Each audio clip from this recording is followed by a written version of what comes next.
Ha bırakıyor. Ver sizden gel. Eline sağlık Ha diyeceğim. öyle diyor. Yok. Kız öyle diyor. Eline sağlık. Ha. Allah kuvvetini artırsın. Sağ ol güle güle ye güle güle İşin ye. gücünü rast Hah gelsin. dedi bak Ha, dedi garibanlara işte. da garibanlara da kışın ver. Yok. Mal olmayanlara, Bakının malel olmayanlara. arkadaşlarına yetmiyor arkadaşlar. Ya gene de garibanlara can isteyenlere ver kışın. Bu sene satlık böyle. Ha, Hediye satlık, mediye ha. yok de. O kadar emek ediyorum de. Ama bu yıl satıcıyım bu yıl. Sat. O kadar emek uğraşıyorsun yani. Satıp ne yiyeceksin paraya fakı alır. Alsın harcasın fakir harcamıyor. Bir fakım var de başka ne var de. Fahiye çalışıyorum de zaten. He bircik farkım var. Biz ne çıkıyoruz?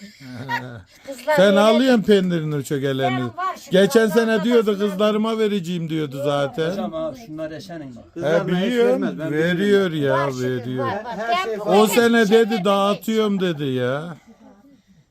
O sene dedin satmıyorum ben kızlara mızlara dağıtıcıyım dedin ya. Var şükür. Dağıtmıyor.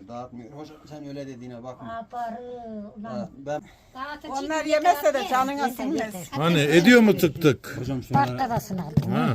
O davul sesi geliyor tamam de iş. Ha. Eline sağlık adına. Eline koy. Ağzı bağlanacak bitti. Tamam.